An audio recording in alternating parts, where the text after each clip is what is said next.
Okay, so you can do a Padlet board for free off of your any email address, but you only get to make 3 at a time. So you'd have to like get rid of these.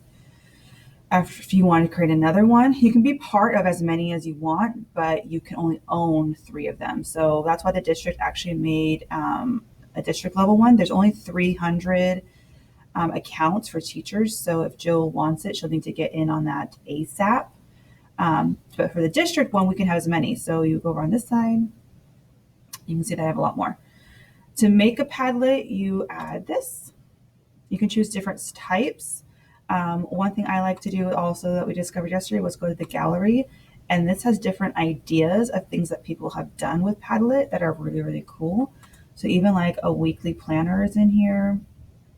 They had a cool one that had a map. Oh, it says food log. Where did the map one go? Oh, here it was. I'm not sure how they did this one, but it's really cool because you can zoom in and out. It's like a whole world. Anyway, so there's different things you can do. So the gallery is a cool place to go for ideas. But to make one, you go to make a Padlet. You choose any of these. So depending on what you want, I tend to use the shelf a lot. Oh, here's that map one. That's how you do that. The timeline's good for students to make a project. The canvas is good too because you can move things wherever you want. But if I'm using different things with different grade levels or different classes, I tend to use shelf. Or you can put a question under each of these and then the kids can answer. So I can show you a couple of ones I've already made. So like our sports one that we're doing today, I put different grade levels and then teachers here. Um, and you can always add more columns. What else did we do? Knots. Those are knots unit. So I have the different types of knots and I put the kids here for the different groups that they're doing. And then when you're adding something, you can do a couple of things. If you check the dots, there's tons of stuff. So they can upload a file, they can do a URL link, a thing they already found. They can go right here to Google and search tons of stuff. So if I wanted a sliding knot, I could use images, videos, a GIF, an audio if there was an audio, just a web information, and I could stick it right in here. And it just goes right there.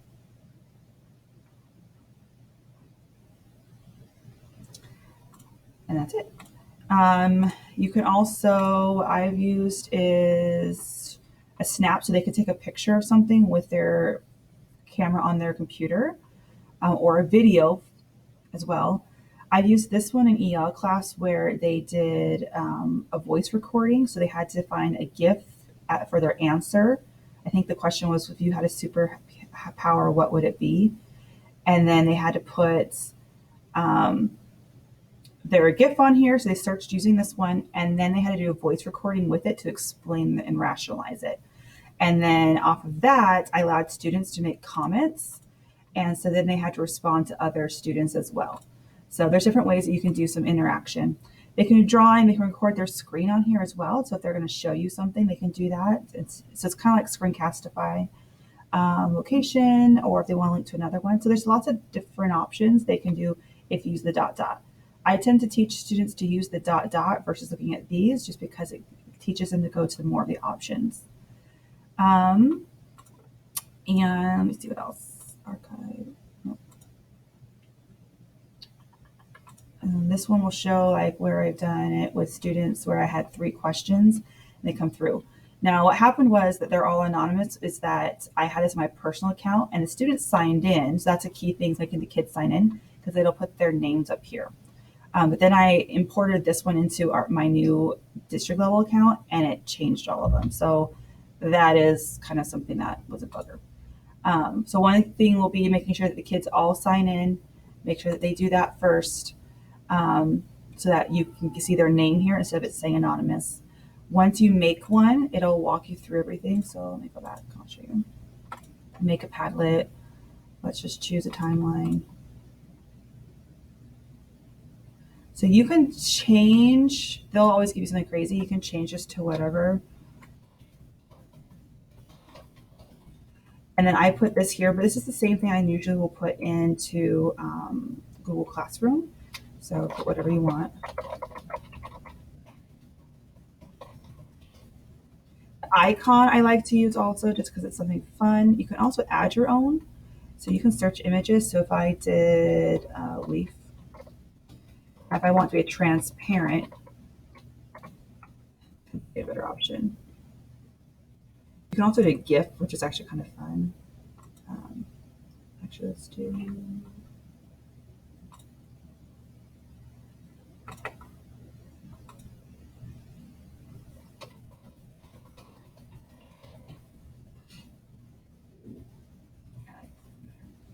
So then you have like a falling leaf thing there. It's kind of fun. You can change the wallpaper here. So like the other ones I did, I had different pictures. So you can either choose ones that they have here, or you can add your own. These are kind of like stock images when you search for them, but you can also upload your own. So if you have a specific theme you want, you can change the font and the color scheme. I only do that depending on the background color and what will show up better. I do like to use the attribution, so I usually turn that on. Depending on the task, sometimes I don't allow them to do comments.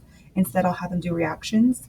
I'm pretty careful about doing just the like, so that there's not any negativity on the board, so that kids want to participate. Sometimes I'll do stars because I saw one where they were like voting on something, and so they were doing it with the stars. So you can do comments if you want them to comment to each other, but you really have to make sure that they know what the rules are around that. I don't do require approval, but I do filter the profanity in case you have something. It'll replace a profanity with a nice emoji. So you do that, you push next, and it'll say, good, start posting. One extra step on the district account that we have to do is we have to go to share. You have to change the privacy. You have to change it to secrets and then allow them to write. Even if you change it to organization wide, it's only going to allow people with the accounts on our system, so teachers only. It's not going to allow students. So you change it to secret, visitors can write, save it. And you go back. And then to share it out, you can just copy the clipboard depending where you want to put it, or share it directly to Google Classroom. I tend to share it to Google Classroom. It'll share however you want. You want to create material. And I also copy the clipboard so I can use it as a hyperlink. You can also use a QR code. You can download that and use it as well. There's different ways you can do it. If you're all done and you want to retire the whole thing, you can actually, let me show you. Go to this one. If you go to share and you want to, if I want to get rid of this, but I wanted to save it still, but get rid of the board, I can save this as a PDF or as an image, either way. If you publish it, and I'll show you what it looks like.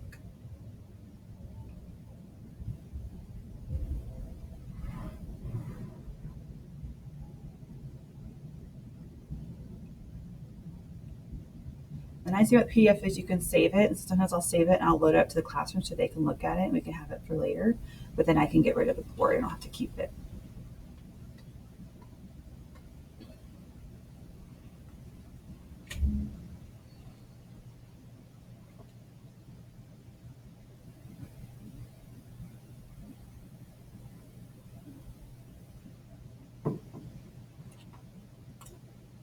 Taking forever. There it goes.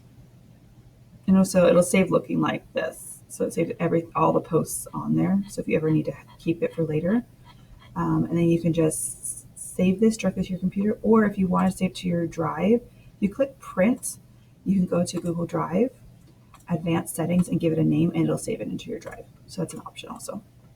There we go.